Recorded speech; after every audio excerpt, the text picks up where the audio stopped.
Okay, so today I'm going to be solving the Westminster Challenge papers. These are papers for the Westminster Scholarship. This is the Mathematics 3 paper, the paper that's non-calculators from 2019. You're allowed an hour and a half to do this paper, so let's begin. Okay, question 1. Besco sells strawberry yogurt in 180 gram pots for 78 pence each. Gainsbury sells strawberry yogurt in 155 gram pots for 65 pence each. Which supermarket offers better value for money? Show clearly how you decide. So something that I could spot straight away in this problem is that 78 and 65 are both multiples of 13. So 65 is 5 times 13, 78 is 6 times 13. So if I write these two as ratios and then divide this one by 6 and divide this one by 5, I can find out how much yogurt I get, or how many grams of yogurt I get for 13p. And then whichever one is bigger, that will be my answer. So let's have a go at that. 180 is in a ratio to 78, so 180 grams for 78p. So if I divide by 6 here, I get 13p is equivalent to divide by 6 here. Got to do the same on both sides. A ratio. 180 divided by 6, that is 30 grams. Okay, so for 13p, you get 30 grams.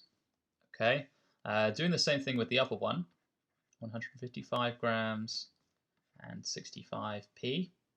If I divide by 5 here, okay, this is quite nice because it divides by 5 here too. So I get 13p again. 155 divided by 5, so 150 divided by 5 is 30. 5 divided by 5 is 1, so it's 31. So in fact, the Gainsbury's yogurt is better value for money because for every 13p you get 31 grams instead of just 30. Okay, so that's question 1. All right, question 2. Two numbers are in the ratio 3 to 5 and have the lowest common multiple of 90. What are the two numbers? So if you think about the lowest common multiple of just 3 and 5, that would be 15. 3 times 5 is 15, 5 times 3 is 15, and there's no number below 15 for which 3 and 5 are both factors. Okay, and 15, if you multiply that by 6, you would get 90. So perhaps if I multiply both sides of this ratio by 6, I'll get a lowest common multiple of 15 times 6, which is 90. So let's see if that works. So 3 times 6 is 18, and 5 times 6 is 30. And I think that's right. The lowest common multiple of those numbers is 30. So 5 times 18 gives 90, and 3 times 30 gives 90.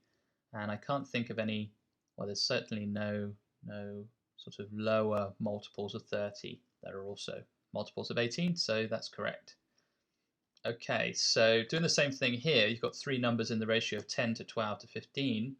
Their lowest common multiple is 300. So let's have a look at these three numbers. What is their lowest common multiple?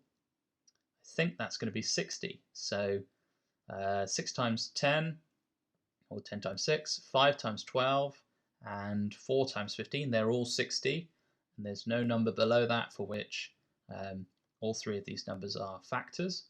So if I think of their lowest common multiple, that is just a fifth of 300. So if I multiply all of these by 5, using kind of the same logic from up here, I might find three numbers that in fact have a lowest common multiple of 300. So if I multiply 10 by 5, I get 50, and then 60 and 75. Okay, so just thinking about the lowest common multiple of these three numbers, well, 3 times 50 is 150, 2 times 75 is 150, but there is no multiple of 60, which equals 150. So yes, I think their lowest common multiple is 300. So these are your three numbers here, and these are your two numbers up here. Okay, so the diagram shows a path around the perimeter of a 400 by 100 meter rectangle. Okay, Callum and Zhao Ming race from the pagoda to the fountain. Callum runs at 8 meters per second to the obelisk and then 5 meters per second from the obelisk to the fountain. So Callum is running at 8 meters per second here, and he's running at 5 meters per second here. Okay. Zhao Ming starts at the same time as Callum does, running at 6 meters per second from the pagoda to the fountain. Okay. Sorry, pagoda to the sundial. Second, okay. And then from the sundial to the fountain, at what speed does he run from the sundial to the fountain in order to reach to the fountain at the same time as Callum? So we don't know his speed here. Let's call that S. We don't know it. Okay, so the first thing to do here would be to work out how long it actually takes Callum to get from the pagoda to the fountain. And that's made up of two parts, pagoda to obelisk, obelisk to fountain. So if we want to know the time it takes him to run these 400 meters, we can use speed equals distance over time. So speed equals distance over time. If we rearrange that to get time, we can say time is equal to distance divided by speed. Okay, so in this bit here, he goes 400 meters, and that's at a speed of 8 meters per second. So 400 divided by 8, that is 50 seconds. So it takes him 50 seconds to run this leg of the journey. Then this next leg of the journey, just using the same logic, so we'll use distance over speed. The distance is 100 meters divided by a speed of 5 seconds, so that takes him 20 seconds, that second bit there. So 100 divided by 5 is 20. So in total, it's 70 seconds. Now, we can actually make an equation for this. So this is question 3. We can say that Zhao Ming has to take 70 seconds, and that's equal to the first leg of his journey, which is the time for that is going to be 100 divided by 6. Okay, 100 divided by 6.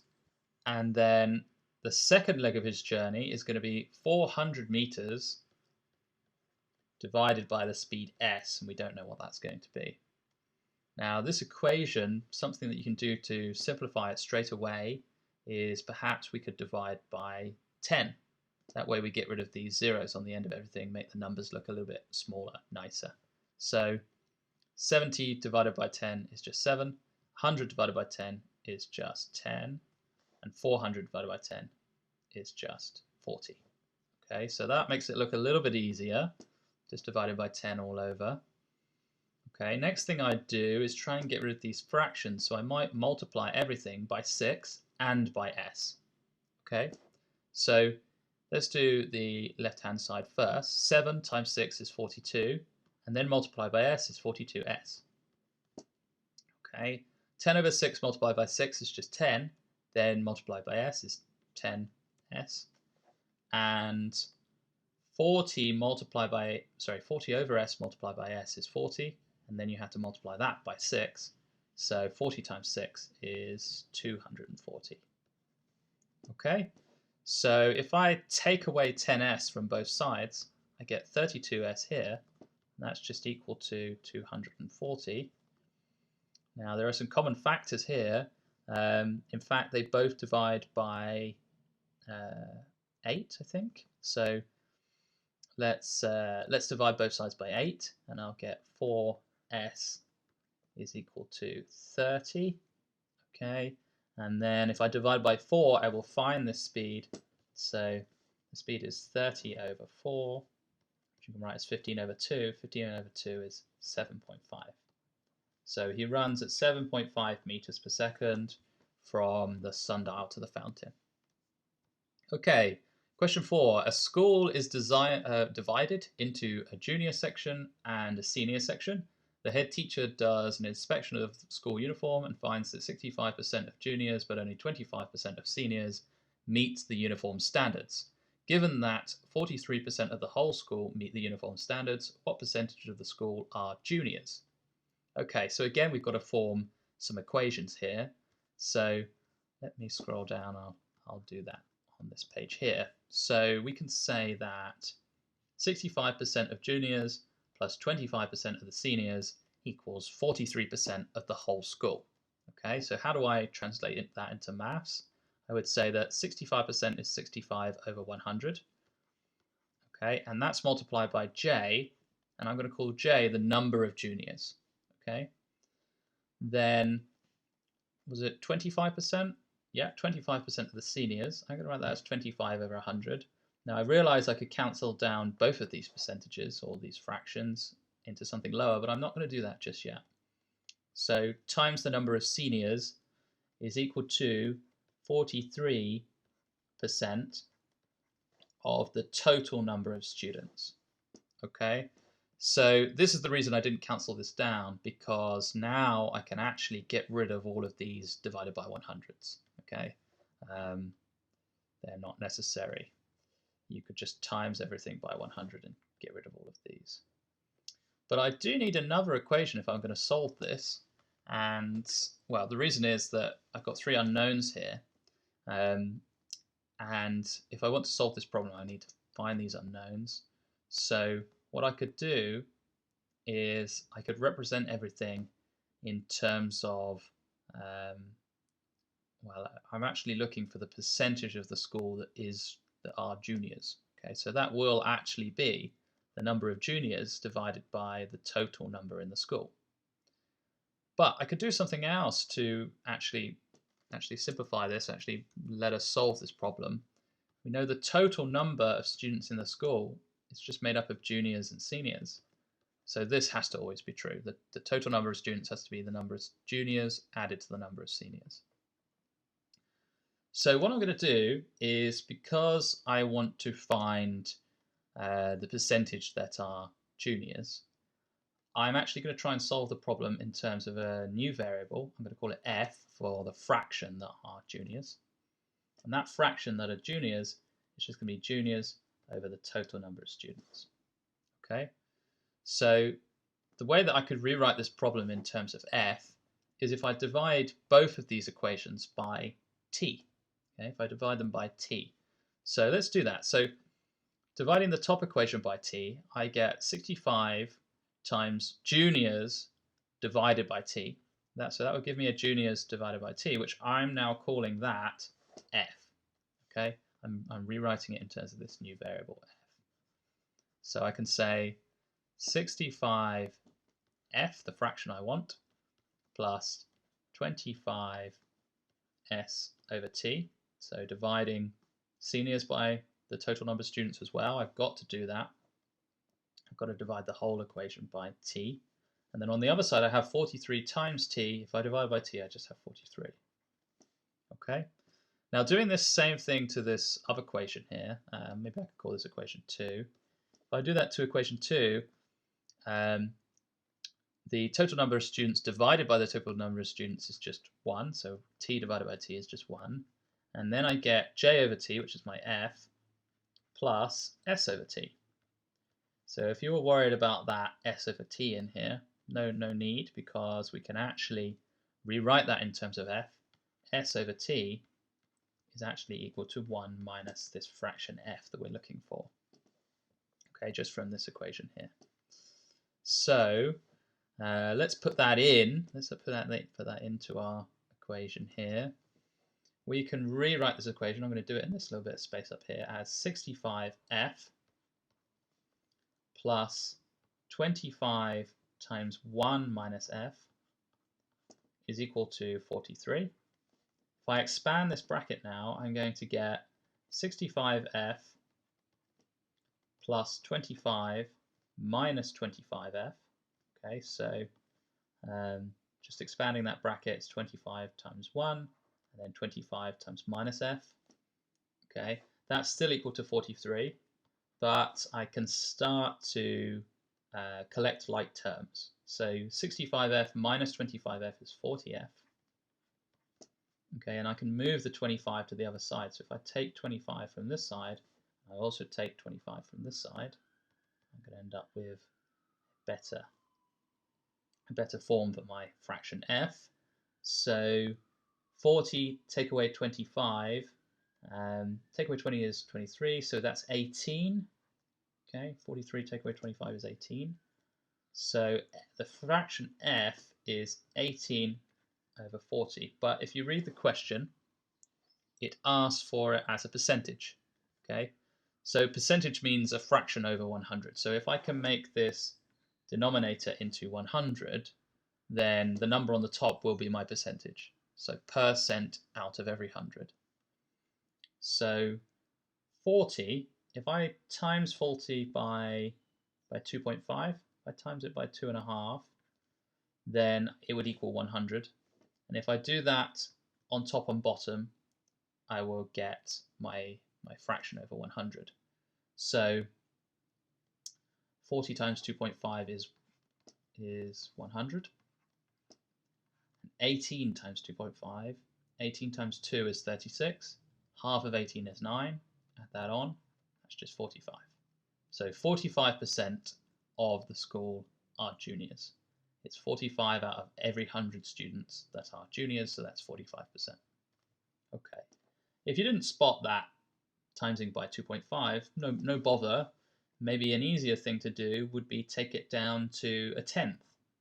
So what you could have done is said that f, if I divide by 4 on top and bottom, I get 1/10, and a quarter of 18 is 4.5. So from there you can see that if you times by 10 on the top and bottom, you would again get 45 over 100. So you get it in a form that you can write it as a percentage very easily. Okay, so that one's 45%. Question 5. In the diagram below, PQR and PQS and PQT are all corners of regular polygons. Okay, the middle polygon has 18 sides. The largest polygon has twice the number of sides of the smaller polygon. So I'll call this one has 2 n sides and this one has n sides. Given that the angle SQT is twice the size of the angle RQS, determine the number of sides of the smallest and largest of the regular polygons. So this angle is twice as big as this angle. If I call that little angle in there x, this one then is 2x. Yeah? Right, there's a little bit of background knowledge that you need to know for this question, or I suppose it'd be quite ambitious to try and work it out in the exam. So I'm going to give you this little bit of background knowledge here. Let's call this question 5.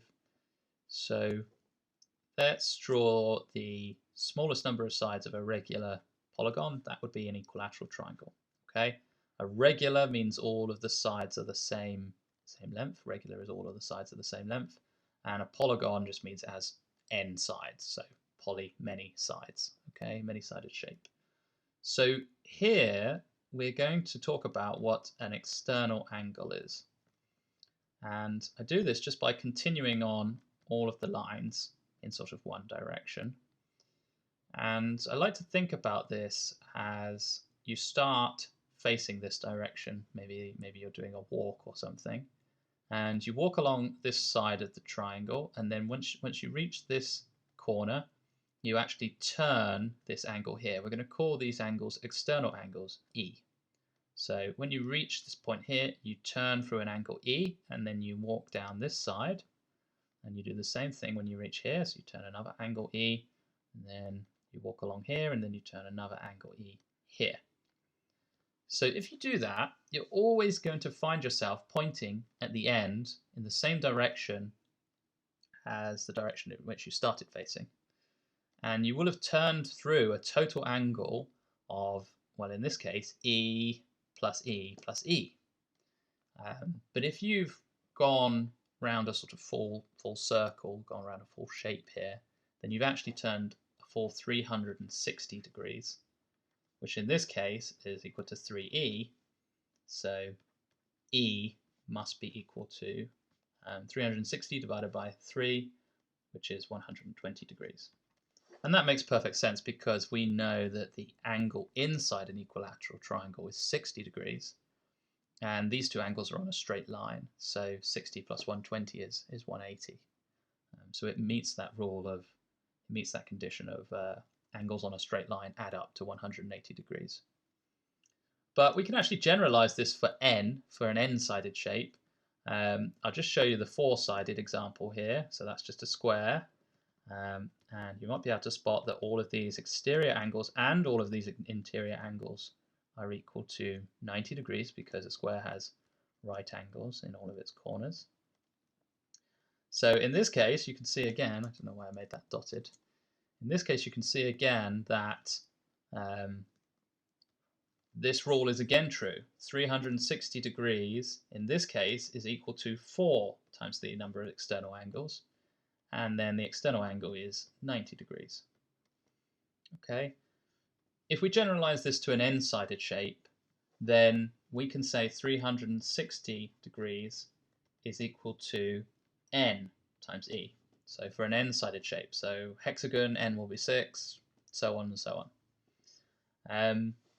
So let's go back to our problem. They told us that the middle polygon has 18 sides. Okay, so n is 18. And we can then write this as e is going to be 360 degrees divided by 18. Okay, divided by 18. 360 is just 36 times 10. And 36 divided by 18 is just 2. So this is going to be 20 degrees. Okay. We need to look on our diagram to see where the exterior angle of the shape with the corner PQS is. And if I just continue this line along here, I hope you can see that. I'll take a new color. I hope you can see that this angle here would be the exterior angle of the shape with the corner PQS. So we're actually saying that this is 20 degrees. Okay. Now from here, what you want to do is you want to form a set of equations that will help you solve for n. So we could say that the exterior angles of the largest shape, the shape with the largest number of sides, 2n, that has exterior angles of 360 divided by 2n, which if you want, you can cancel that down to 180 over n. Okay, and the other shape, the one with the smallest number of sides, the number of sides is just n, that has exterior angles, maybe I should call this E2 and E1 or something, of 360 divided by just n. Okay, so if we look at what those exterior angles are, I'm going to need to use some different colors here. So let's go with the green one first. The exterior angle of the 2n shape is just this bit here. So that is E2, okay? And the exterior angle of the, oops, just want the yellow. Okay, the exterior angle of the shape PQR, with PQR as the corner, that's this sort of yellowy line here, this yellowy angle, that will be E1. Okay, so we haven't used the x yet, so that's going to be important. We need to use the x. We could say that, go back to blue, E1 is equal to x plus 20 degrees. That's reasonable to say. You can see that here. So the red angle plus this little blue angle here, they add to the sort of yellowy angle E1. So I'm going to write that down over here. What did I say? I said that E1 was equal to x plus 20.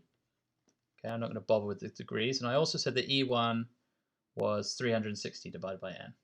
So it might be easier just to write this in times of n straight away. So there we are. So 360 divided by n is x plus 20.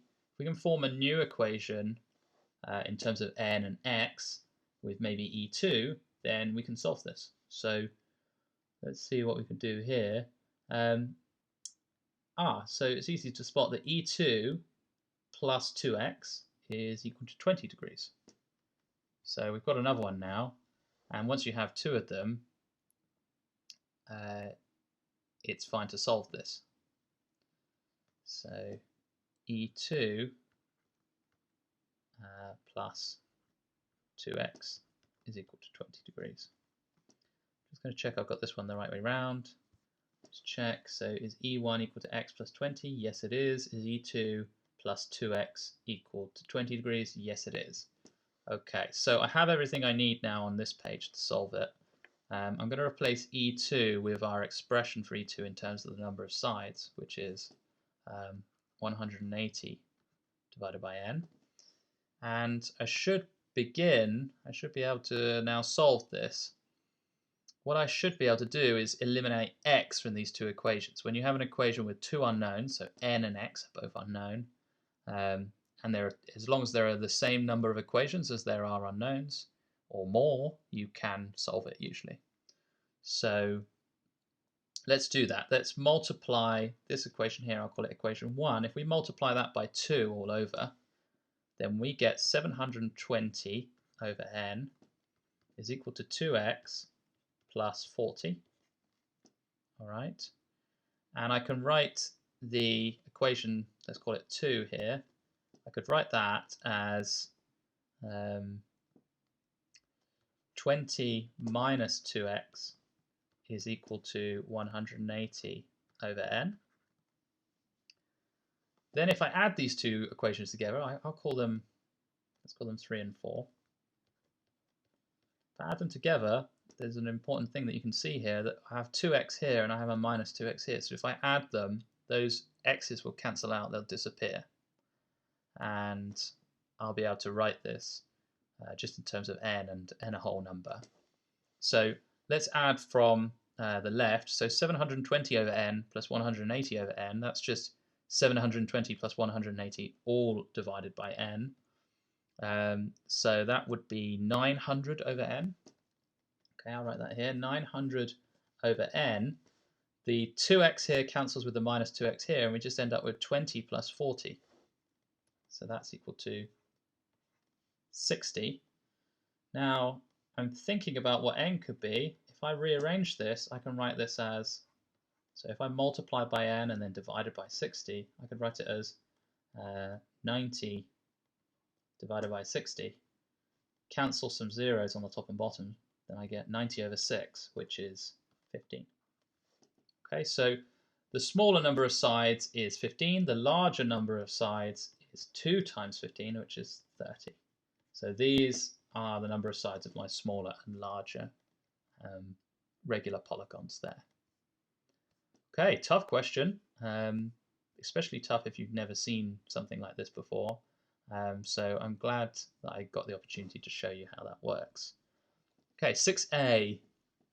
Some pupils from Rugby and Sedberg come together for a joint school trip.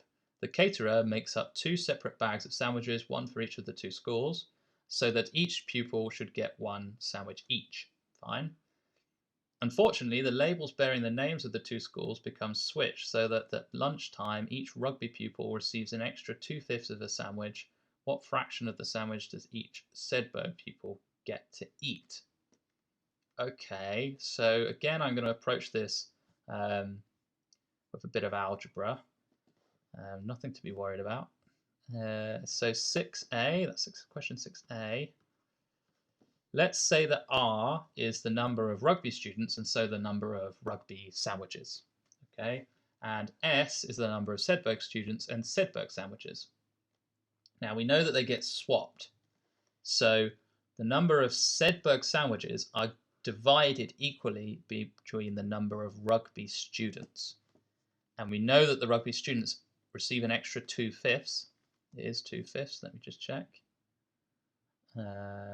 Yes.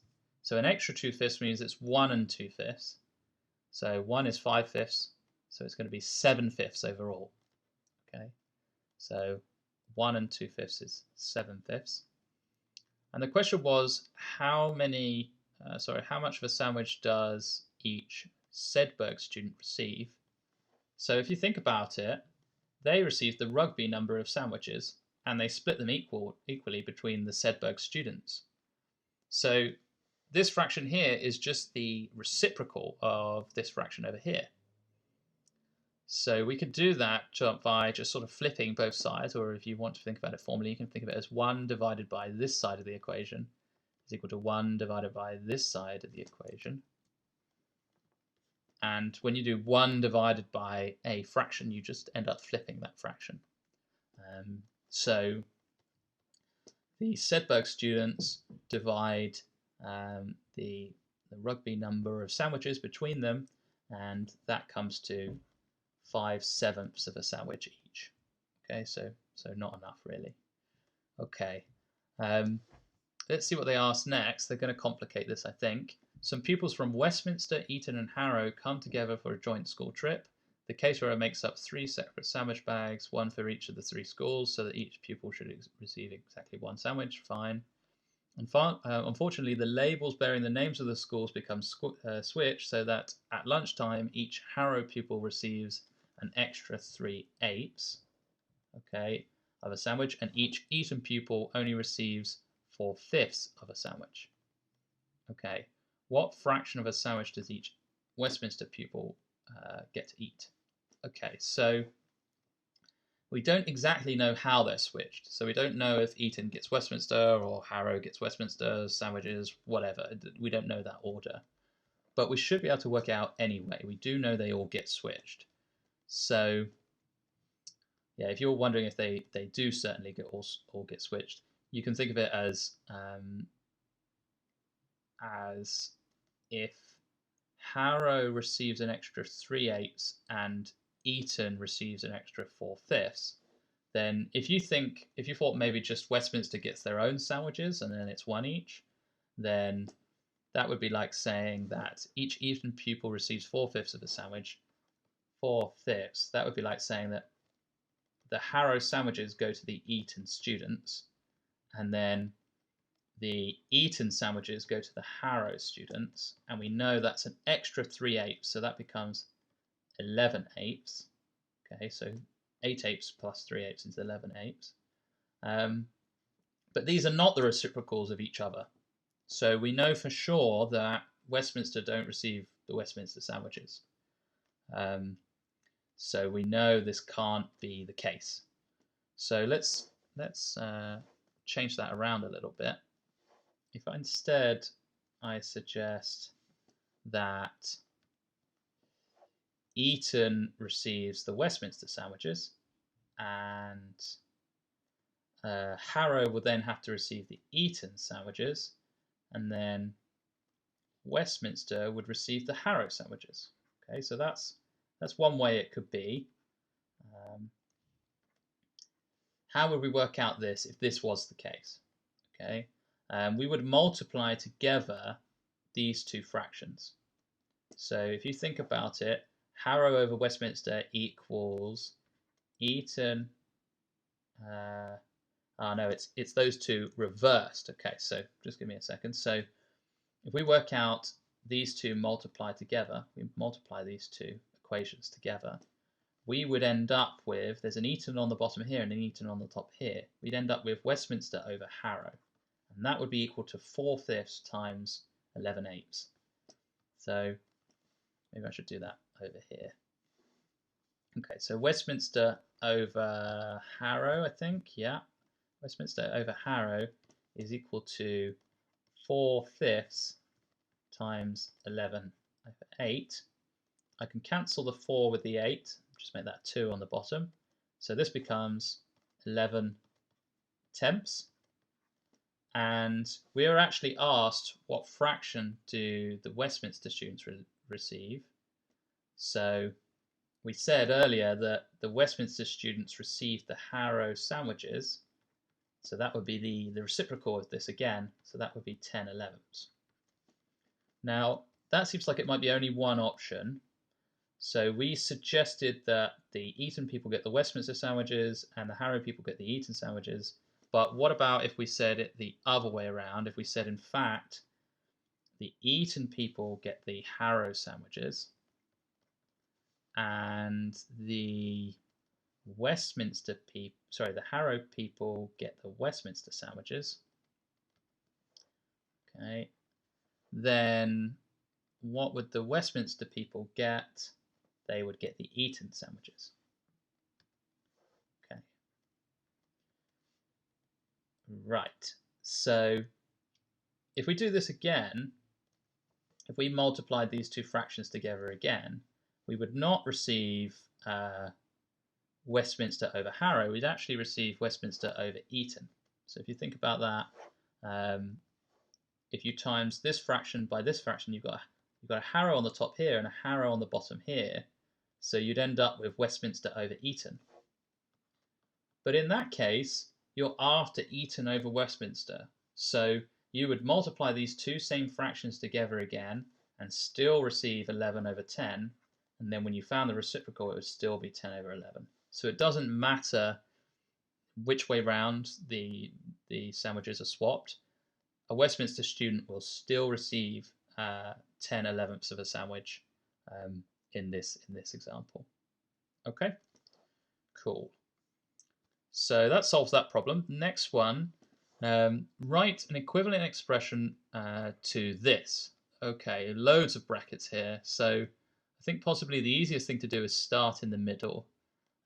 Yeah, so I can see there's a b minus a minus b inside this middle bracket. So if you think about it, you've got a b and a minus b here. Those could cancel out. And you just end up with minus a in that bracket. Then if you go to the next bracket, you've got an a minus a, and a minus b in that bracket, and also a minus minus a, but we'll leave that for a minute. So in that bracket, you have an a and a minus a, so you could cancel those as well. A and minus a, so there you go. And then if you go to this last pair here, you have a b and a minus b. So if I cancel those, b and minus b, then I've really simplified this down. So what you have to be careful of is the minus in front of minus a, that can just go, but this a minus, the minus stays around, okay, because the minus is multiplying this bracket here. So if I rewrite this expression, I'll write it in this gap here. I have a minus, open bracket, minus, open bracket, minus, open bracket, minus a, close bracket, minus b, close bracket, minus a, close bracket. Okay, just count, I've got the same number of open brackets as close brackets. I do. Right, so now I'm going to start opening some of these brackets, sort of getting rid of them. So if I so I can see two minuses here in a bracket. I'm going to just remove them. So minus times a minus just gives a plus, or just an a. And then there's this bracket here that I don't need anymore. So I can just write that as a in there now. Okay, a minus b. And then minus a minus b is minus a plus b. So I can get rid of this bracket and make it minus a plus b. So minus a plus b minus a. So that gives me a minus 2a in this in this last bracket here. So minus minus 2a is plus 2a, and there's an a on the outside, so that gives me a 3a. And there's just a b inside this bracket, and there's a minus on the outside, so it's going to be 3a minus b. That's the answer to that one. Okay, so this is going to start to get a bit harder now. B, in each case, insert brackets into this expression, which is the same one above without any brackets, to give 3b minus a and then 5a minus 3b. Okay, so this is going to require a bit of space. I'm going to go to a blank document here, and I'm going to give it a go. So I think it was 5 pairs of a's and b's. The first a is positive. Okay, the last, and all the b's are negative. Okay, so that's going to be a minus b minus a minus b minus a minus b. That's 3 pairs. Minus a minus b minus a minus b. Okay, 1, 2, 3, 4, 5. Good. Okay, and what am I looking to do? I'm looking to find 3b minus a. Okay, 3b minus a. So I'm just going to write that here. That's what I'm aiming for. 3b minus a. Great. So what to do? So I need to make my b's positive. So far, all my b's are negative, so I've got minus 5b. I need to turn that into at least 3 b's positive. Okay, so let me have a suggestion. This one's always going to stay negative. Okay, so if this one always stays negative, then I need to turn all my other b's positive. Does that make sense? If I turn all my other b's positive, then I'll have plus 4b and then a minus b. That'll give me my 3b. So if I put some brackets in here, that makes that one positive, that makes that one positive, that one's positive, and then that one's positive. Okay, so let's see if this gives me the right number of a's, which I don't think it will. Yeah, it doesn't, because all the a's remain negative. Okay, all of these a's remain negative. So this would give me 3b minus 3a. You've got a positive a here, and then you'll have 4 negative a's. So I need to somehow get rid of some of these a's, and I think I can do that by now removing some kind of like central brackets. I'll show you what I mean. If I take these brackets here out, okay, I'm going to correct for what was in there in a second. So this was in fact b, and then it's a minus a. Okay, so if we look at this bracket now, we've got minus b, and we've also got another minus b. So this still gives me a 2b, so it still maintains my number of b's. But in fact, this eliminates these two a's because there's an a minus a inside the bracket. So if you do the stuff inside the bracket first, you just end up with minus 2b here, and then there's a minus outside. It's just going to give me 2b. Okay, so let's see if I have the right number of, let's see if I have the right number of a's now. I still have the right number of b's. It hasn't changed my number of b's. So I've got a here. I won't have any a's in this bracket, and then I'll have a minus a and a minus a. So that actually works, right? You have plus 1a, minus 1 makes 0 a's, minus another one makes minus a. Okay, so this is an expression that sums to 3b minus a. Okay, let's have a look at the next one. 5a minus 3b. Okay, so 5a minus 3b. So I'm going to write it down again. I'll write down what I want as well. 5a minus 3b.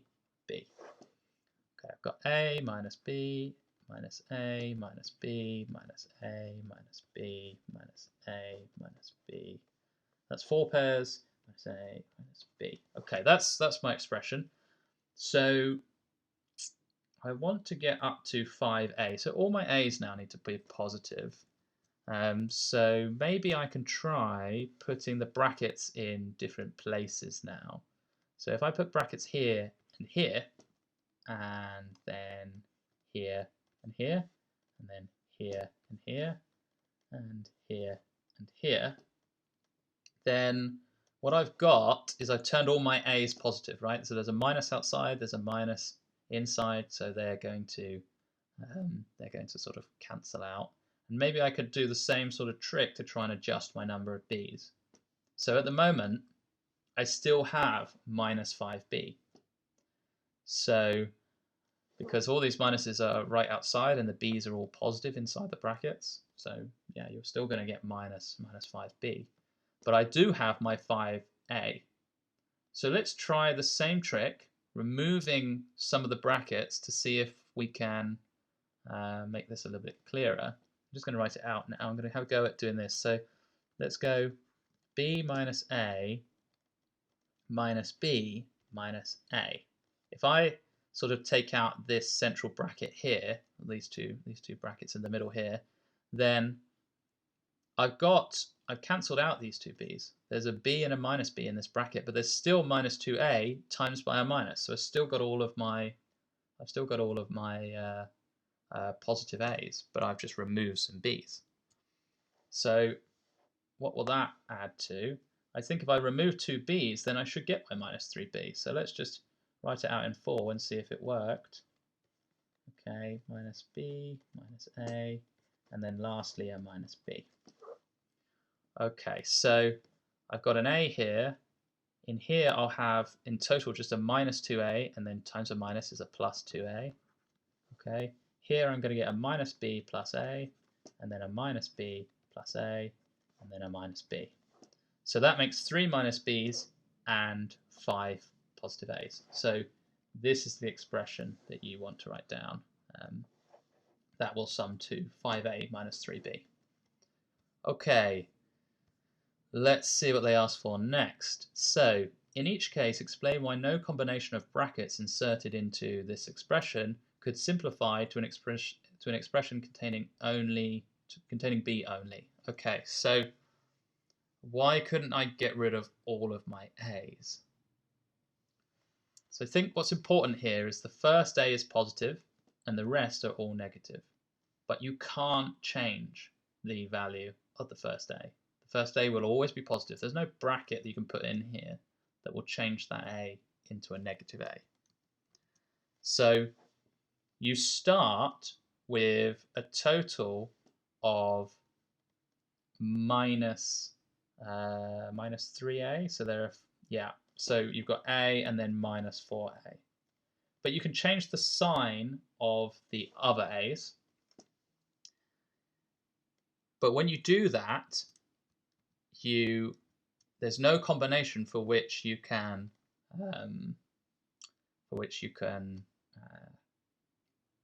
get down to 0 A's. Okay, so let me show you what I mean. So I've got plus 1A. So with the other A's, I need to make minus 1. But they're either positive or negative. So it's like saying if I have 1, 1, 1, 1, okay, that adds to 4. But then if I put a minus in, this will now add to 2.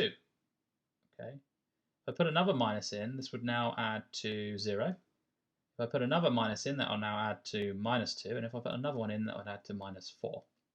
Okay. But there's no way of this equaling minus 1. If you imagine these are the coefficient in front of all my other A's. There's no way of making the sum of all of those other 4 A's into negative A, because adding 1s and minus 1s, you can only, and having 4 in total means you can only have even numbers, negative or positive. Actually, yeah, I told you the combinations there. So there's no possible way of the other 4 A's summing to negative 1A to cancel the initial positive A, and that's why you can't get an expression containing only B. Okay, I think I've answered that. Part 2, a whole number multiple of A plus 5B. Okay, so I think the interesting thing is, why can't you have plus 5B? That's what they're really asking. So I think this is very similar, that you can actually change the sign of all the B's apart from this one. This one's always going to be negative. So you can actually get up to, if you change these all positive, you can get up to 3B, but you can't go beyond that, because you could make 4 positive B's here. If you just do this, then, oh, sorry, not like that.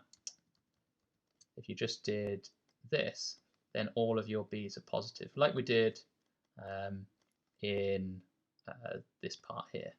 Okay, you can make all your B's positive like that, all of these ones positive, and then you have your 3B, because you have positive 4B minus a B makes 3B. You can't get up to 5B because there's no way of making this first negative B into a positive B. Okay, so it's a very similar argument to the first one, that you can't get 5B because the first one remains negative and there are 5 of them. So any sort of, the highest number of B you can get is from 4 positive B's, take away 1B, which is 3B. That's the answer to that part. Okay. So if you spotted that, well done, because those are quite hard. Okay. Let's move on to question 8. In each part of this question, 2 cyclists race each other. Determine which rider wins the race and how many seconds later the other rider finishes. You may assume each rider cycles at a constant speed. Okay, fine. So A, Archibald is 3 kilometers from the finish line, not from the finish, and Boardman is 500 meters behind. 45 seconds ago, Archibald was in Boardman's current position, and in 40 seconds time Boardman will be in Archibald's current position. So this really requires a drawing. So I'm going to make some room and draw it down here. So it sounds like Archibald is in front, Boardman is behind. Something like there was 3 kilometers to go. I'm going to check this in a sec. 3 kilometers to go, and this is 500 meters, I think. Okay, let's check that. Yes, that looks good. 45 seconds ago, Archibald was at Boardman's current position. Okay, so they're actually sort of telling you the speed there. So in 45 seconds, Archibald goes 300 meters. Sorry, 500 meters.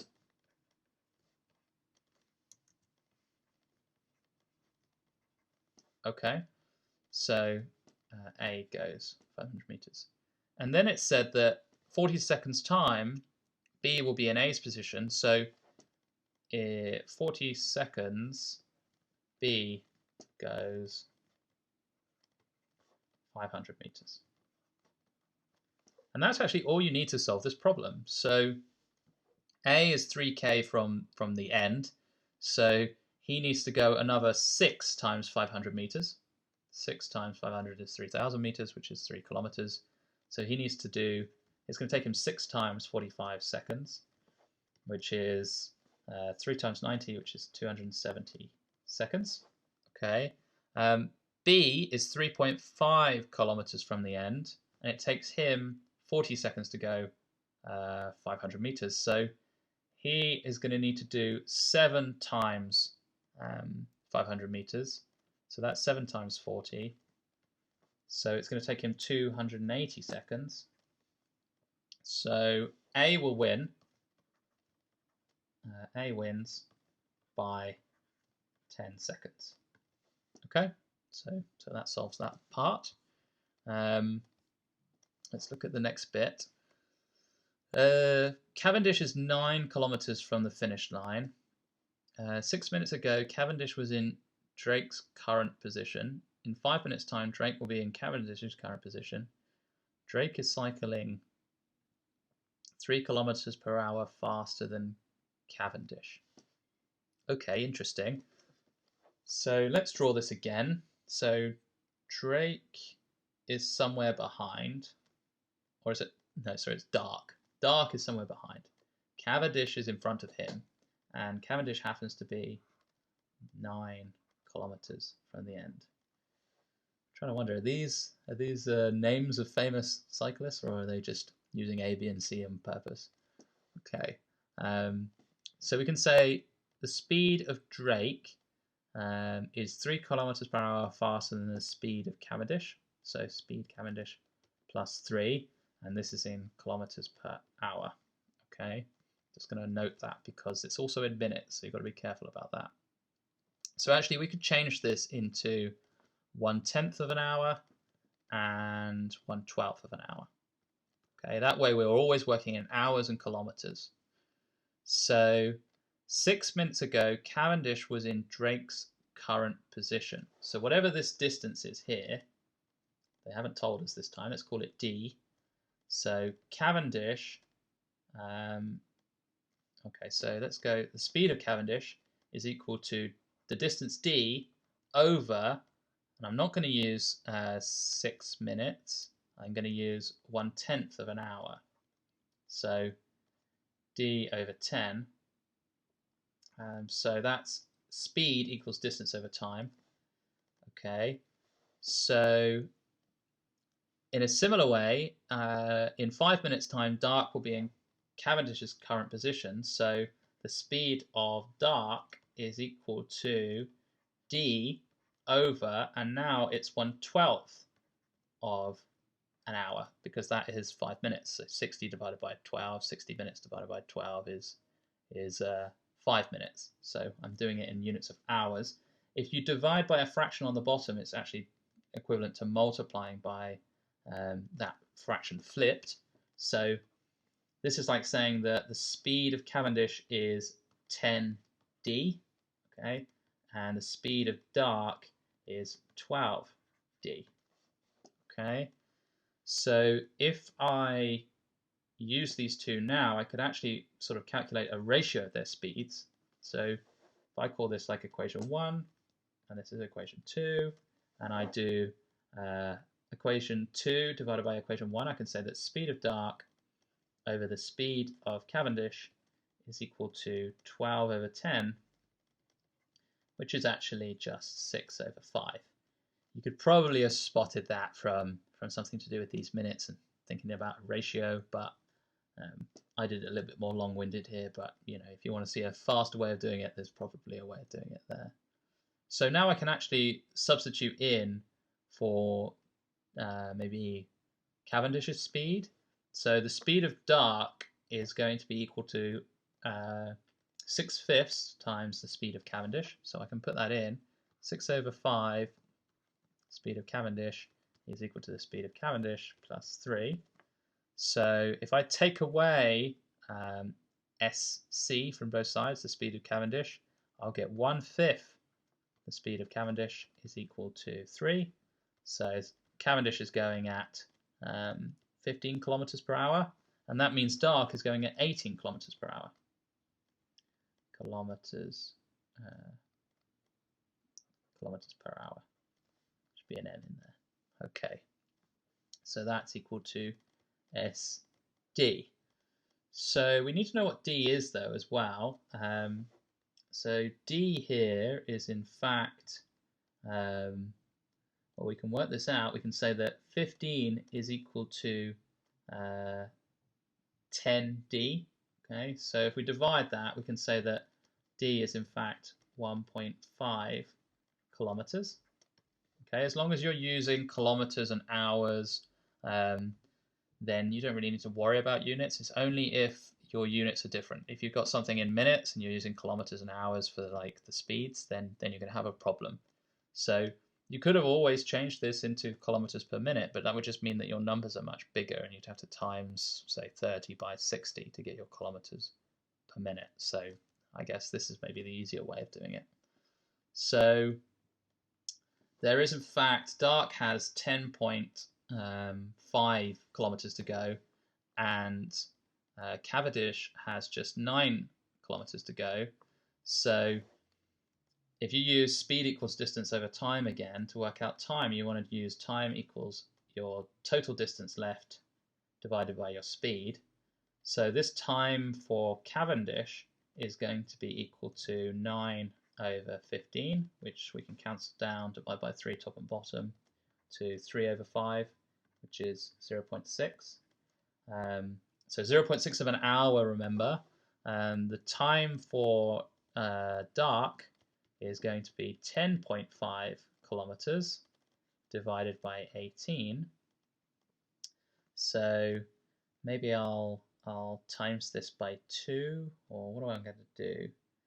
I want to know what this is as a good fraction. So if I times this by 2 on the top and bottom, I'm going to get 21 over 36.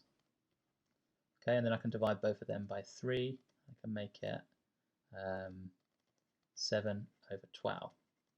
Okay, so this is actually in quite a nice form. So a fifth of an hour is 12 minutes, right? So I have 3/5 of an hour here, which is 36 minutes. Okay, 36 minutes there. And a 12th of an hour is in fact 5 minutes. So this is 35 minutes. Okay. So 7 times 12th of an hour, which is 5 minutes, is 35 minutes. So dark actually finishes first, and he finishes first by 1 minute, so that's 60 seconds. So dark wins by 60 seconds. D wins by 60 seconds. Okay, lovely. All right, question 9. In the diagram below, AB is equal to AD and CE is equal to CD. Okay, so I'm going to use 2 different colors here for these different triangles. So AB is equal to AD. So this length here in blue is equal to this length here in blue. which means that we've got an isosceles triangle ABD. Okay, ABC is X, that's marked, and then CE is equal to CD. So let's take a different color now. So this is another isosceles triangle here. CE is equal to CD. Okay, and maybe I should have just marked this one with a single. Just a second. Okay, so there we are. That looks a bit better. There we are. Okay, so typical notation is to use like sort of one dash on two pairs that are the same length, and two dashes if you need to say two other lengths of the same length, or two other distances of the same length. Okay, so if this is an isosceles triangle, then this angle here is also X. Okay, that's a something you don't need to prove. So we're looking for the angle ECB. ECB is here, ECB. So that's this angle here. That's the one we're looking for. We can probably work this out by considering that also this angle here is X by the second isosceles triangle, the one in red. So we could use the fact that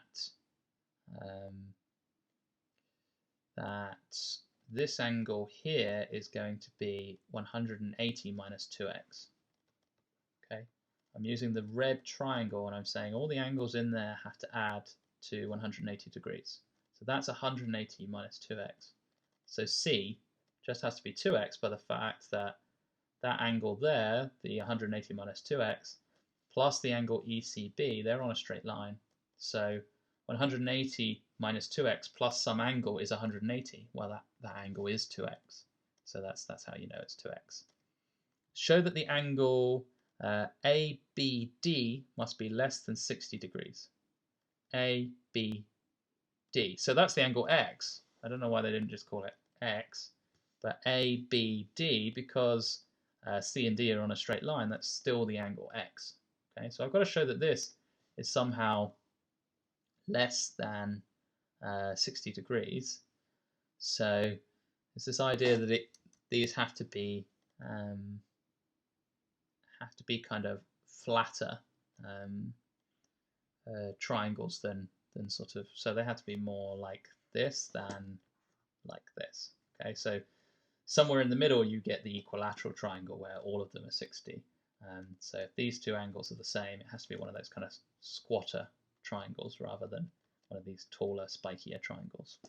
But I think this has got to be involved with this angle here somehow. Otherwise, why would they put that on the diagram? Okay, so what I'm going to do is I'm just going to go around figuring out what all of these other angles are. So that one there must be 180 minus x.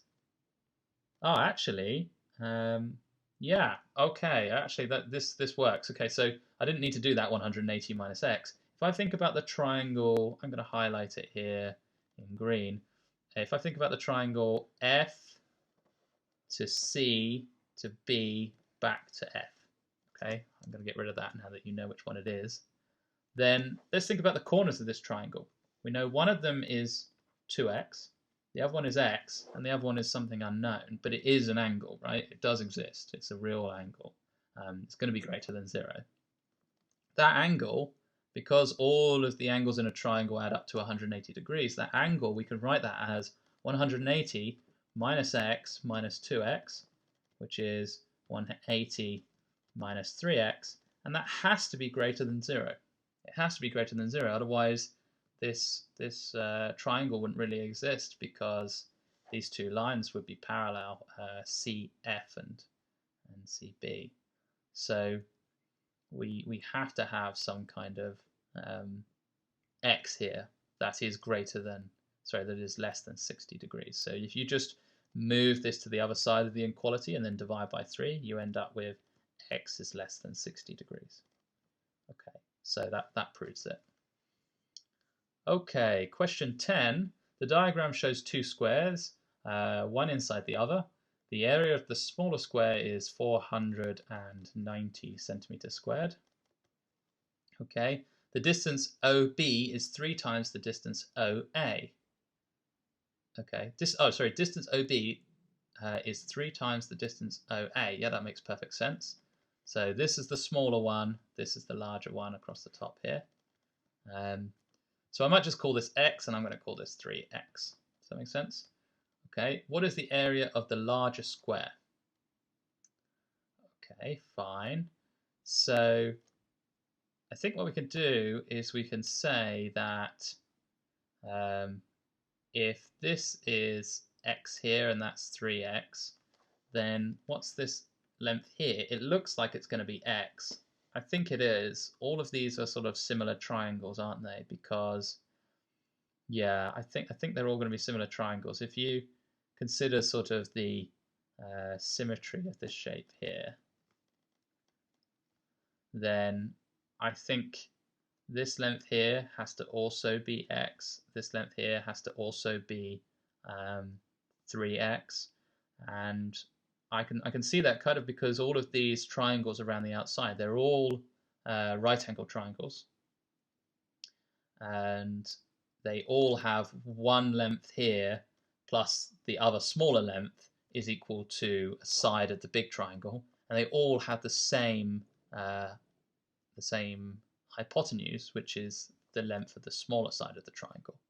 So I think that's quite clear from the diagram, and if you assumed that without really thinking about it or approving it, then you'd be okay here. But you should always try and consider, is what I'm saying actually true?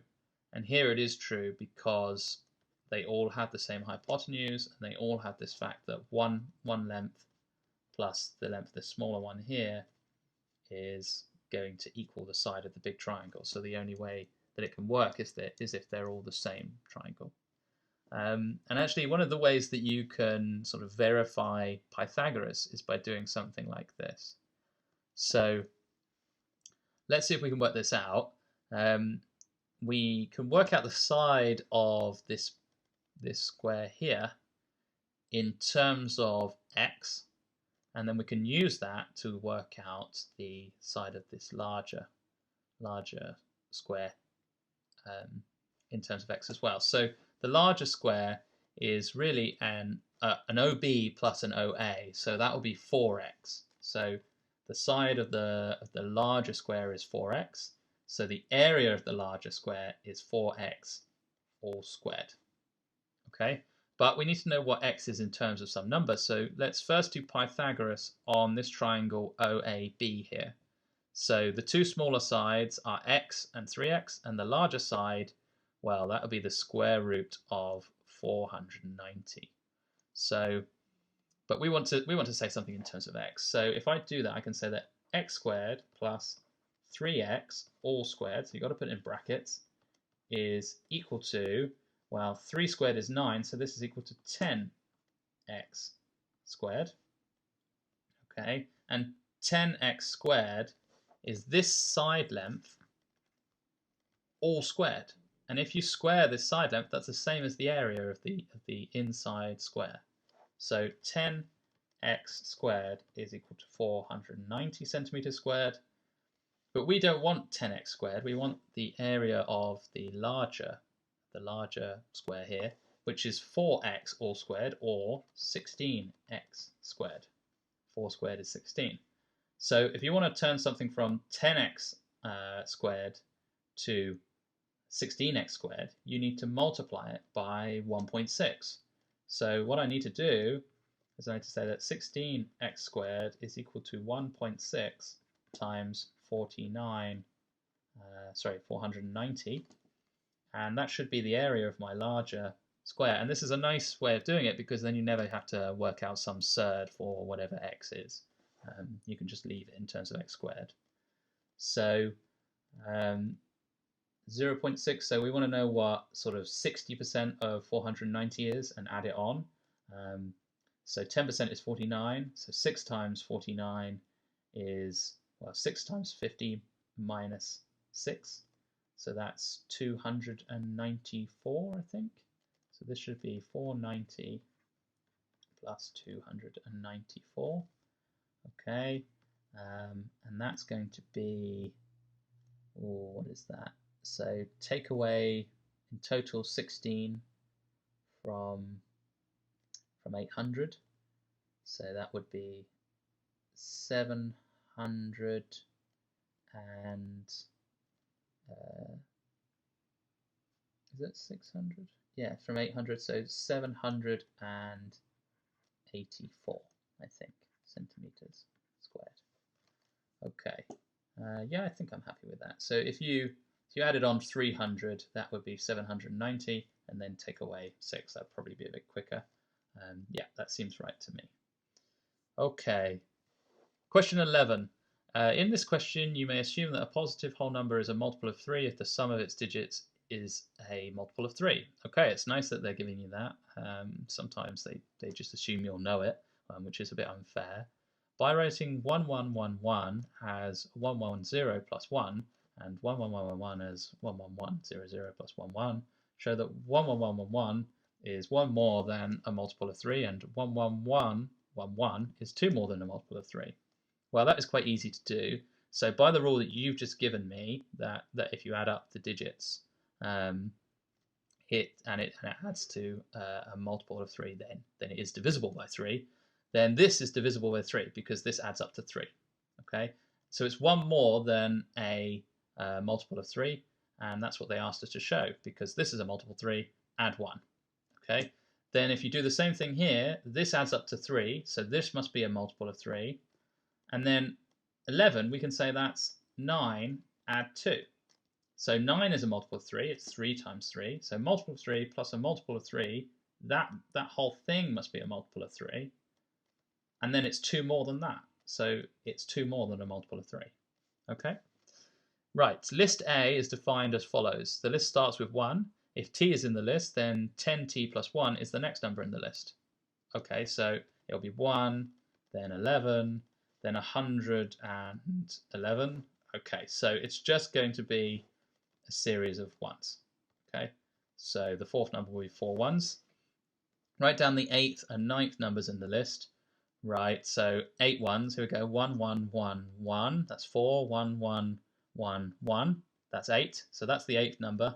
1 1 1 1 1 1 1 1. That's 8. 1. That's 9. Okay, what are their remainders when divided by 3?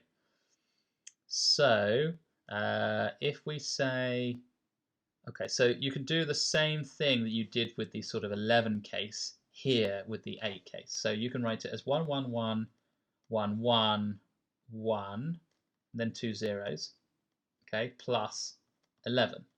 So this adds to 6, so it's divisible by 3. This is another 11, and 11 divided by 3 has a remainder of 2, so it's going to be 2 more than a multiple of 3. The 9 case, well, all the digits here, if you add them all up, it adds to 9. So this is divisible by 3, so there's no remainder, so the remainder is 0. Okay, each number on list B is equal to 1 more than 5 times the corresponding number in list A.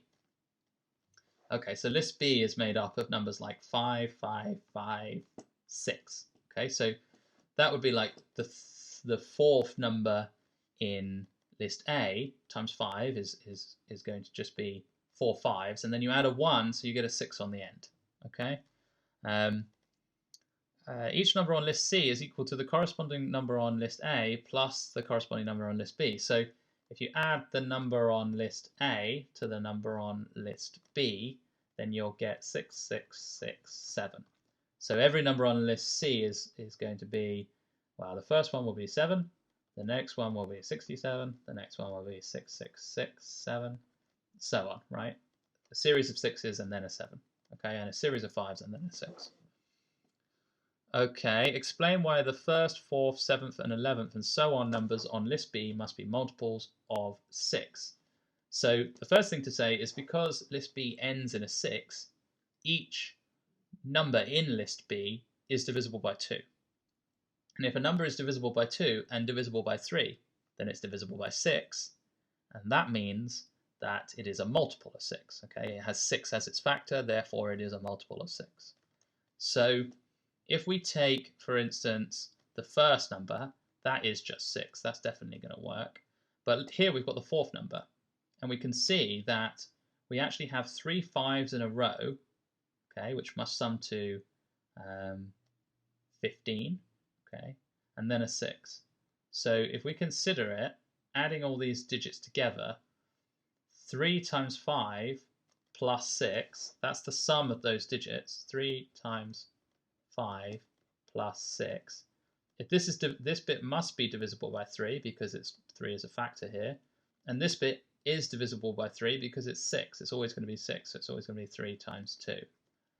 So any number that can be written as, so the reason why it's the 1st, 4th, 7th, 11th, and so on is because the previous numbers to all of these are sort of multiples of 3. So if you take away 1, which is like saying you count the number of 5s, then there will be 0 5s in this one, there'll be 3 5s in this one, there'll be 6 5s, and taking away a 1. Oh, why is it the 11th then? Because the 11th will have, so it seems that you're adding 3 every time, but here you add 4. I think that might be a typo. If you think about the 11th number in the list, that's going to be 5, 5, 5, 5, 10 times, 10 5s, and then a 6. So 10 5s actually add to 50, and then if you add 6, that is not a multiple of sorry, that is not divisible by 3. So the 11th number would not be a multiple of 6. So actually, I think that's a typo. That should say 10th there, I think, because then that makes sense, right? You're adding on 3 every time. You're adding on 3. You're adding on 3. So I think that's a mistake there. Good job, I spotted that. Okay, so the real reason though, the reason these are this is going up by 3 each time is because you need a multiple of 3 from adding up all of your 5s. So it's going to be 3 5s, then 6 5s, and so on.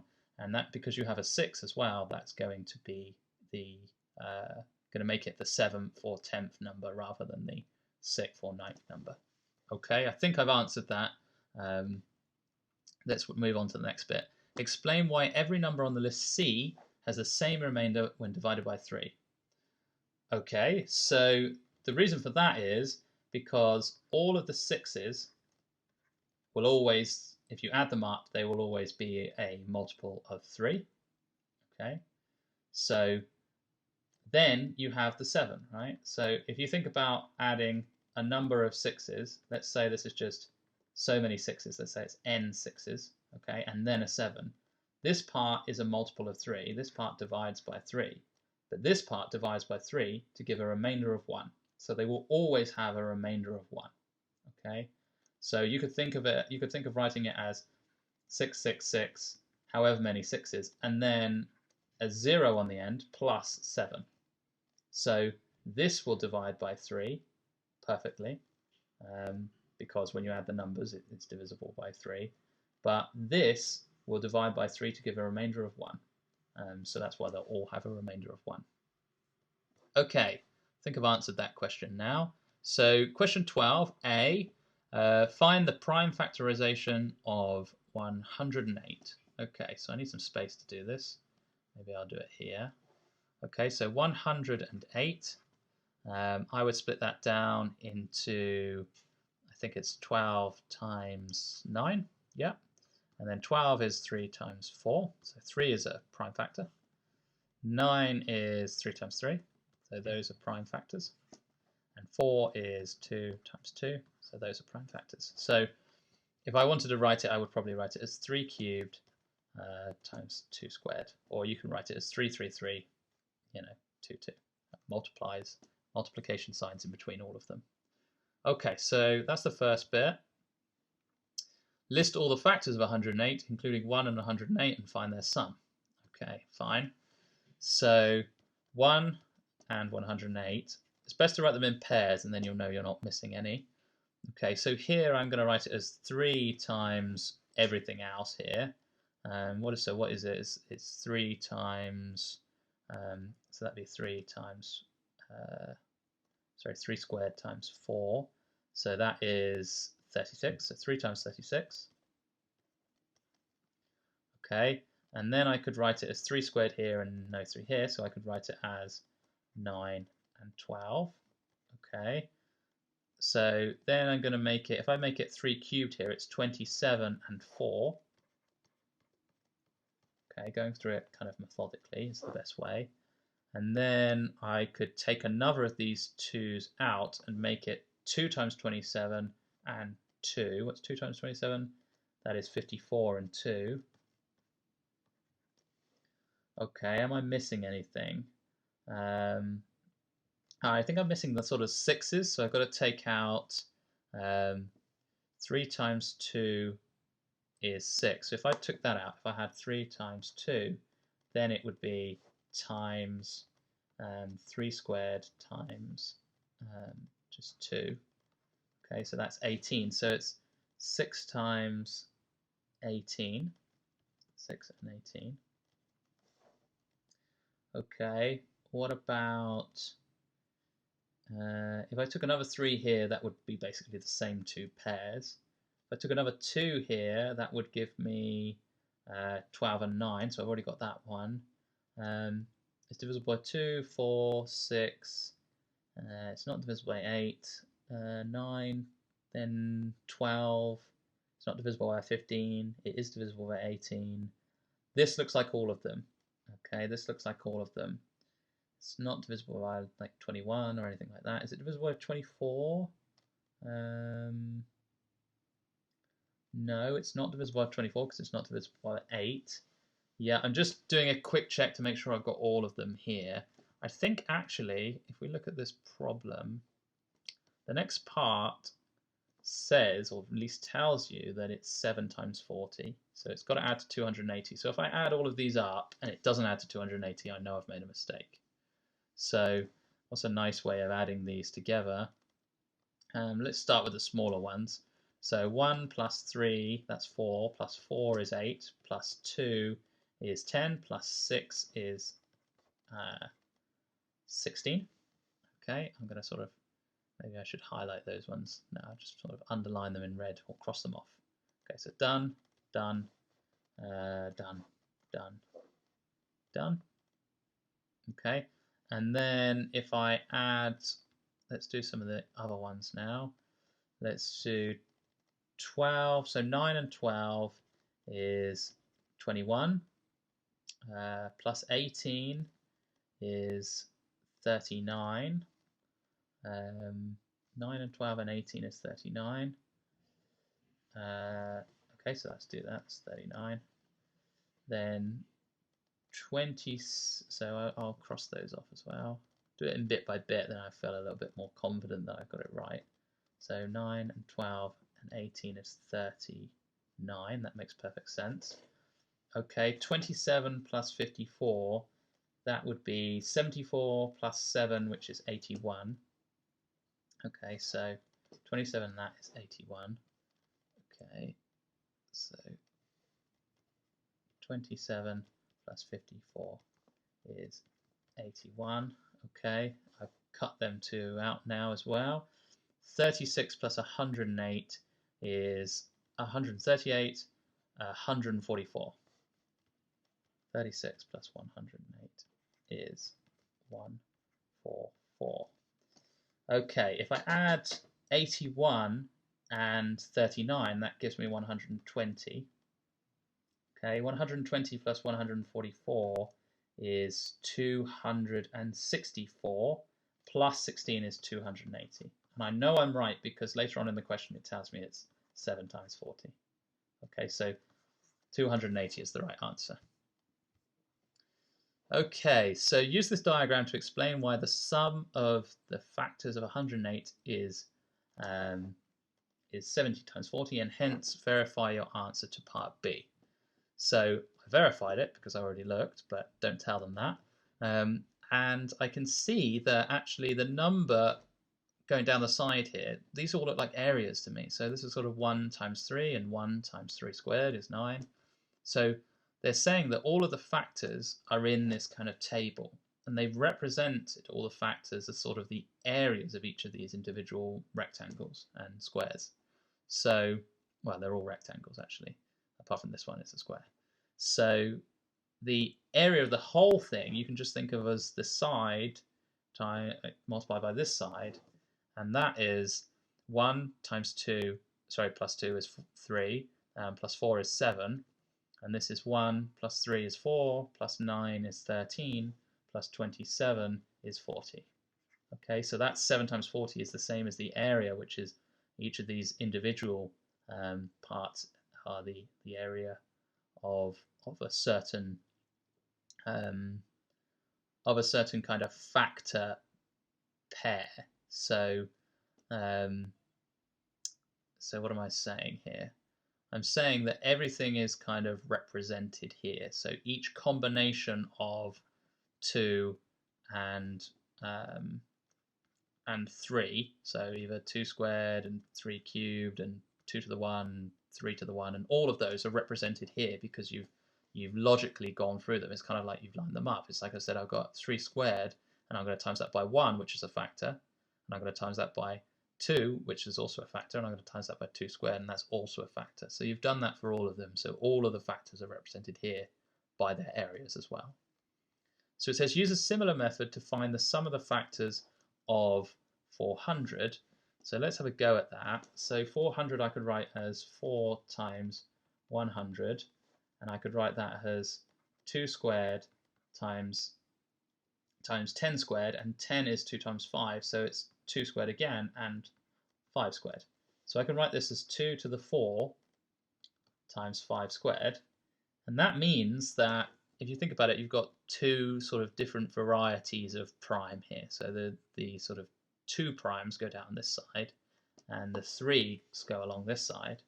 In this case, we have 2s and 5s, but we've got to remember we had this sort of 1 square. So we've got 1, and then I would say 5, and then I would say 5 squared. Okay, that would be my sort of columns along the top. And then my columns along the side is going to be 1 times 2 squared times 2 cubed and times 2 to the 4. Okay, so these are the different columns down the side. So if I add these up, this is 1 plus 5 is 6, plus 25 is 31. Okay, and along this side is 1 plus 2 is 3, plus 2 squared is so that's 4, so that's 7, plus 8 is 15, plus 2 to the 4 is 16, so 15 plus 16, that's also 31. Okay, so I think it's going to be 31 squared, which you can think of as 30 squared plus 2 times 30 plus 1 squared. So what I did there, just to make a quick calculation of this, is 30 plus 1 times 30 plus 1, and I can write that as 30 squared plus 2 times 30 from 1 times 30 and another 1 times 30 plus 1 squared. So this will be 900. Okay, so 3 times 3 is 9, 10 times 10 is 100. And this will be 60, and this will be 1. So it's going to be 961, I think. Okay, 961. All right. A pupil who has misunderstood this idea writes 4,500 as 5 cubed times 6 squared, and deduces that the sum of the factors of 4,500 is 43 times 156. Is this answer smaller or larger than the correct one, and explain your answer? So let's do the prime factorization of 4,500. I'm sort of running out of room here, so I might do it here. So 4,500, I would write that as 500 times 9, so 500 times 3 squared, and then that's 5 times 10 squared times 3 squared, and each of these 10s is 2 times 5, so I can write this as 5 cubed times 2 squared times 3 squared. Okay, does that work? 4 times 9 is 36. 36 times 125. That seems roughly about right, so I think this is the right answer. Yeah. Okay, so So they deduce that this is, oh, okay, so I see what they've done. They've put the 2 and the 3 together and said that's a 6, and 6 is prime, so 6 squared, and 6 is not prime, so that's wrong. So is your answer going to be smaller or larger than then is their answer smaller or larger than the correct one, and explain your answer. So the weird thing is here is that you couldn't really write this as a table. It would be more like a sort of cube, I guess, or a cuboid. So you see that they've got all of the powers of 2 going down here and all of the powers of 3 going across here. Well, we've got powers of 2, powers of 3, and powers of 5. So we'd kind of need, we would kind of cut off our grid here because we don't have a 3 cubed. So we wouldn't need that bit. But what we would need is an extra sort of dimension to this, sort of maybe going into the page. And a length of it is going to be 1, and then another length of it is going to be 5, and then another length of it is going to be 5 squared, and then the final length will be 5 cubed. Okay, so we'd weirdly be trying to kind of work out the volume of this cube, which is going to be 7 on this axis, and it's not going to be 40, it's going to be 40 minus 27, so minus 20 is 20, minus 7 from that is 13, yeah, so 1 plus 3 is 4, plus 9 is 13, yeah, so it's going to be 7 times 13 times 1 plus 5 is 6, plus 25 is 31, plus 125, so 31 plus 125 is 156, yeah, I think so. So it's not 43 times 156, it's 7 times 13 times 156, and 7 times 13 is more than 43. So it's going to be, is this answer smaller or larger than the correct one? It's smaller, and the reasoning is because you would have to sort of make this cuboid, and you can say that this is just larger because this is more than 43. Okay, so that should be fine. Yeah, okay, I think I'm going to leave it there. I'm not going to bother working that out. So the number, what is that? 135,169 can be written as these. Okay, and they all look prime to me. 29 is prime. Yeah, I think they're 3 prime factors. Okay, yeah, those are the 3 prime factors. So find the sum of factors of this. Okay, it's not too bad, because if you think about it, if these are prime numbers, then you can just write it as, it's going to be 1 and then, I don't know, 29 across the top, 1 and then 59 across sort of the bottom here, and then sort of into the page, the sort of third dimension, the depth of this box, if you like, is 1 plus 79. Okay, so if I'm going to work this out, it's not going to be too bad. It's just going to be 30, because that's 1 plus 29, times 60 times 80. So 3 times 6 is 18. 18 times 8 is 80, and then 8 times 8 is 8 times 8 is 64. So 80 plus 64 is 144. Does that make sense? Yeah. 18 times 8 is 144. Yeah. So this would be 144, and then you've got to put the 3 zeros on the end. So you think of this as times 10 times 10 times 10. Do. So that's the answer. So it's 144,000. Does that make sense? I'm just going to check if I think that makes sense. So the sum of the factors of this is this. I'm thinking maybe this is a bit too big, is it? No, I think it's fine, because one of the factors is here, 29 times 59, and we've got that in our box. We've got 59 times 79 in our box. We'd also have 29 times 75 in our box. And you can't forget that you're also going to have the ones, and the full number is also a factor. So yeah, I'm happy with this as my answer. Okay, it looked a bit big when I was thinking, oh, well, it only has these sort of roots. these sort of prime factors. But now I've had to think about it, that is the way you'd work it out. Okay, so a smartphone is locked when the user traces when the user traces out the correct sequence of dots on a lock screen. The dots are arranged in a 2x3 grid. The sequence must satisfy the following rules. The sequence must use exactly 3 dots. The dots must be joined by a continuous path made up of only vertical or horizontal 45-degree diagonal segments. The same dot cannot be used twice in a sequence. Okay, and then it shows a valid sequence. How many valid sequences start from the upper left dot? Okay, so this is going to be a little bit of a sort of show how it's worked, show sort of exhaustively how to do this. So we're starting from the upper left dot. So let's just draw out some dots. I'm going to be drawing a lot of dots here, I think. So there we are. And then I'm going to choose a color, and I'm going to say the first way I could go is to this dot here.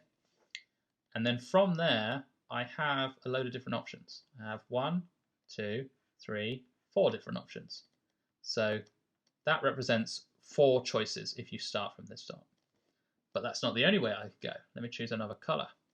So I could instead go to this dot down here.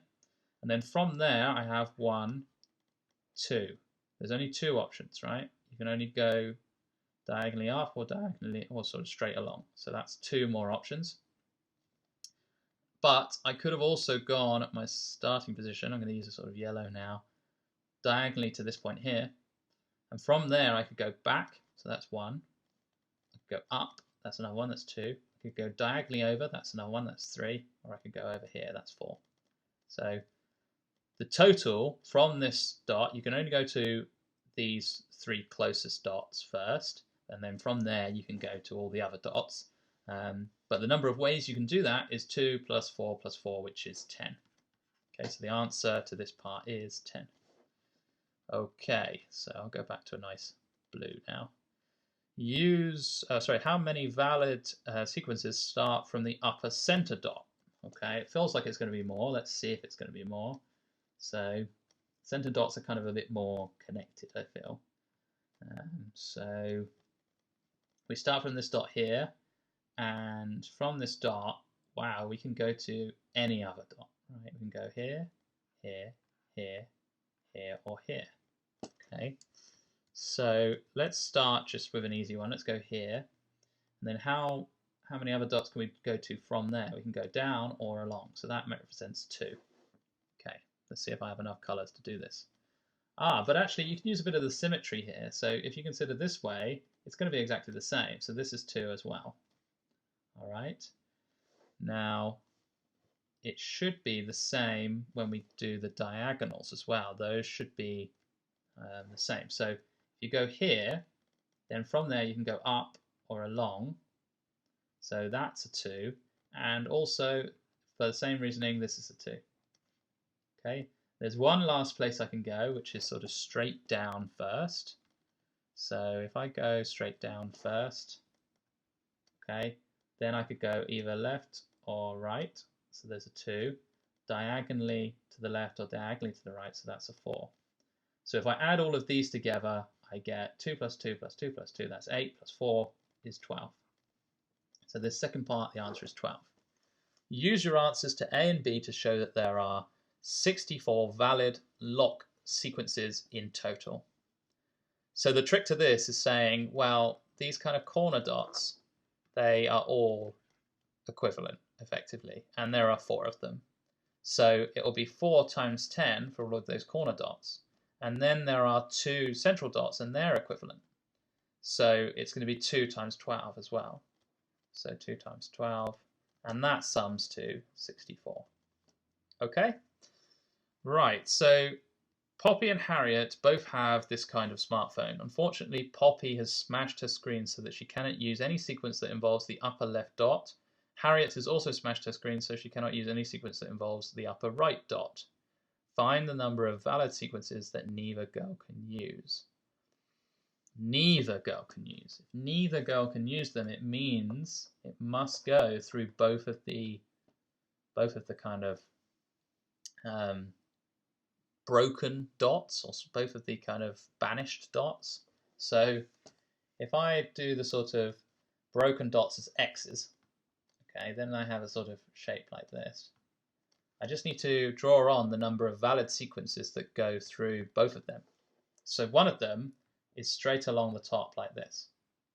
But I could also go back along the top. So if I started from the right broken dot and went to the left broken dot, okay, and then I can also see that I could go kind of a sort of long route from left to right, or I could go the long route from right to left, okay, or left to right, right to left, okay. So, or I could do this. And I think that's it. So there are 4 sequences that neither girl can use. The answer is 4. Okay, Poppy and Harriet want to read all of each other's messages, so they agree to use the same unlock sequence on both of their smartphones. You may find it helpful to consider a Venn diagram for the remaining questions. Okay, you may. Let's see. How many valid sequences can they choose from? Okay, interesting. So, how many valid sequences do not involve either of the 2 sort of broken dots?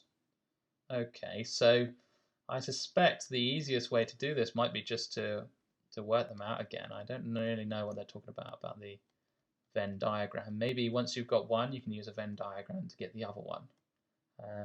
How many valid sequences are usable on Harriet's phone? Okay, so we know there are 64 in total. I don't think so far we have enough information to work this out. Let's consider a Venn diagram. Okay, so here we go. Let's do our Venn diagram then. So if I draw a Venn diagram like this, I know there are 64 total sequences. Let's use one of these sets. It's going to be the set of all sequences that Harriet can use. The other set is going to be the set of all sequences that Poppy can use. And we know that in total, they both can't use 4 sequences. Now, because of the symmetry of the problem, because we know it looks just like this, and Harriet can't use this one, and Poppy can't use this one, or the other way around, can't remember which one's which, doesn't really matter. This is a symmetrical problem. It means that the number of sequences that Harriet can use but Poppy can't is going to be the same as the number of sequences that Poppy can use but Harriet can't. So let's call that x. Okay, x and x.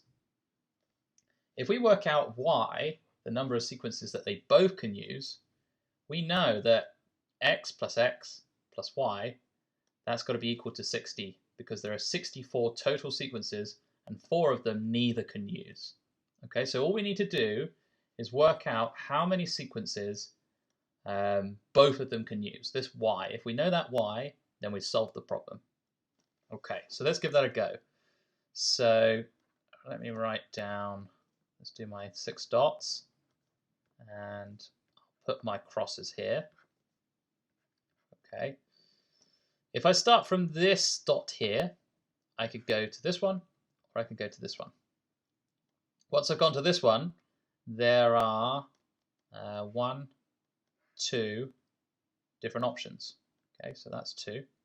Once I've gone to this one, there are 1, 2 different options. So that's 2 as well. So in total, this dot you can go to 4 other places, or sort of not exactly 4 other places, but there are 4 sequences from this dot that are possible. So we've done that dot. Let's do another one. Let's do this dot. Let's consider that one now. In fact, because we know this one is 4, we also know this one is 4. Just again because of the symmetry of this problem.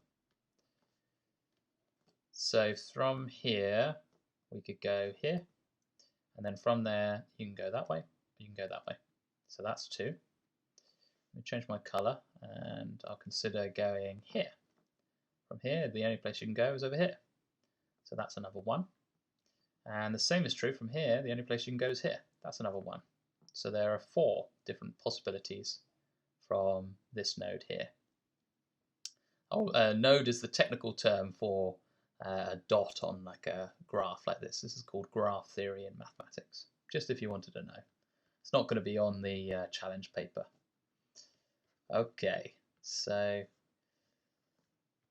if we lastly consider this node, from here you can go up to there, and then from there you can go down that way or that way, so that's 2.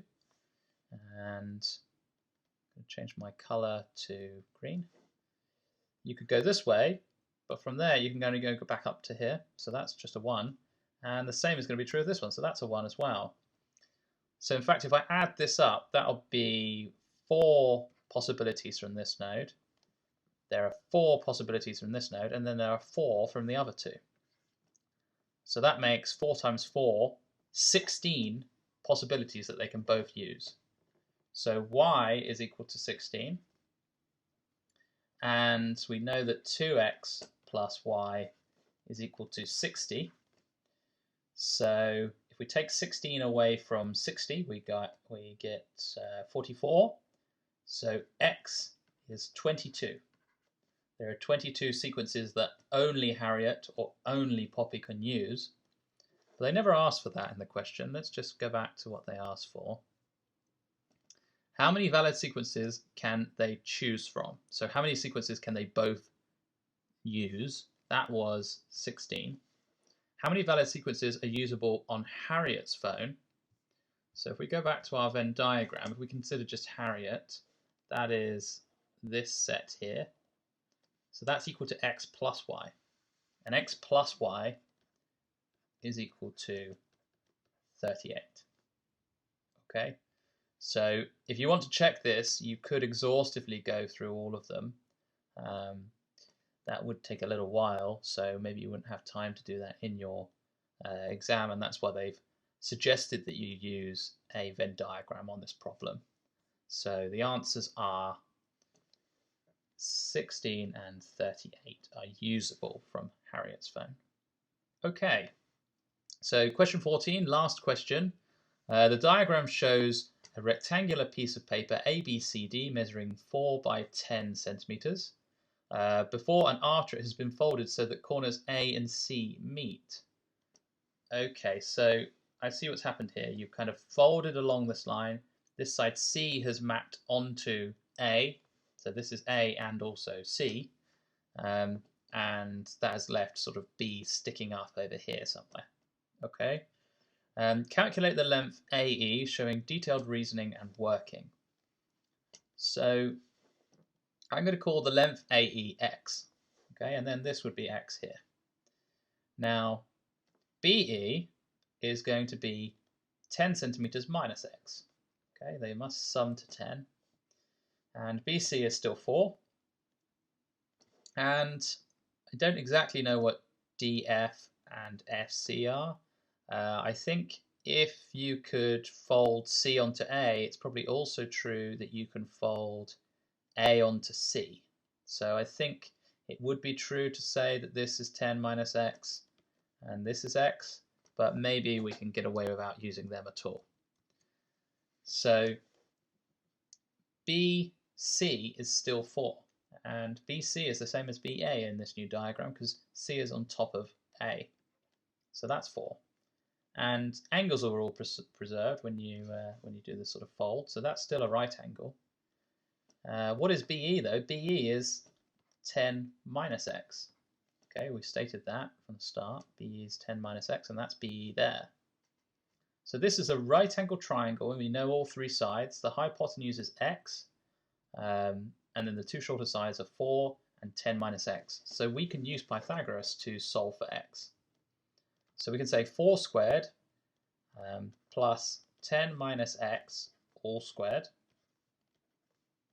is equal to x squared, the hypotenuse squared. Okay, 4 squared is just 16, and now we need to expand these brackets. 10 minus x multiplied by 10 minus x. Okay, if I do that, I'm going to do 10 times 10, which is 100, minus x times 10, which is minus 10x, and minus x times 10 again, so another minus 10x.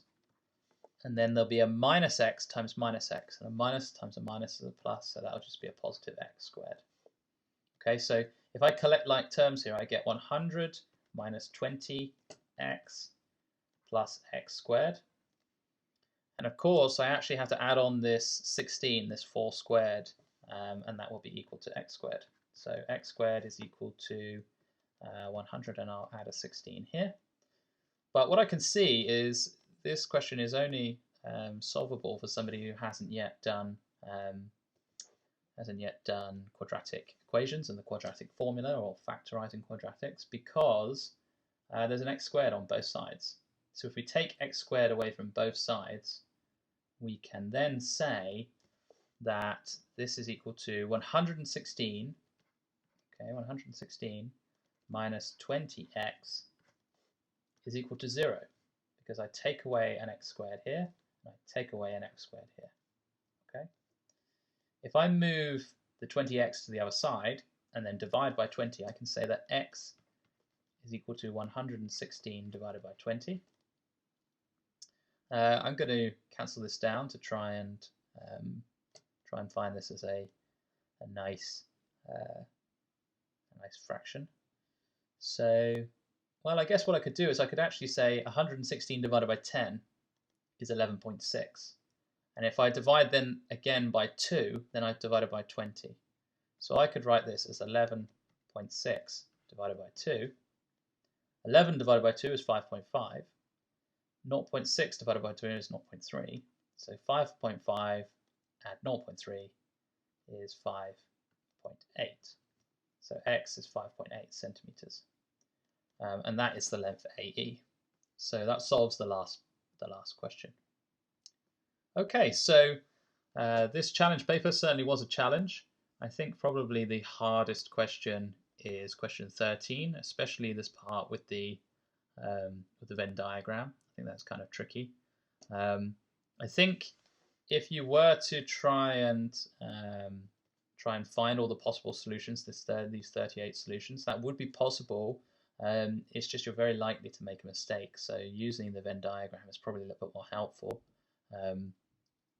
And in fact, yeah, this question is very hard not to make a mistake on. So not to overcount or double count any of the possible combinations is really tricky. Another question that I thought was actually surprisingly difficult for a question so early in the paper was question 7. So question 7 actually required you to sort of explain a kind of proof of why you can't get an expression containing only b, and why you can't get all 5 b's positive. And that's, that's hard if you don't spot it straight away. And in fact, there are a lot of combinations for where to put brackets here. So if you don't sort of spot that pattern of when you put sort of 2 numbers inside the bracket that kind of cancel out, then it can be very difficult to write this 3b minus a and this 5a minus 3b by inserting brackets. Also, this 6b question, I've had a lot of students ask me sort of, why is it exactly, what way round is this? Who gets the Westminster sandwiches? And it is hard to say who's going to get the Westminster sandwiches, but showing that it doesn't matter is actually the important thing to do here. So if you did do it, sort of guess that, I don't know, Harrow got the Westminster sandwiches, then you would get that right. But I think you'd always leave feeling a little bit uncomfortable about, but what if Eton got the Westminster sandwiches? And showing that it doesn't matter is quite useful here for making you feel good about getting the question right. Okay, so that's been the Westminster Challenge paper from 2019. This is a non-calculated paper. Thank you for listening.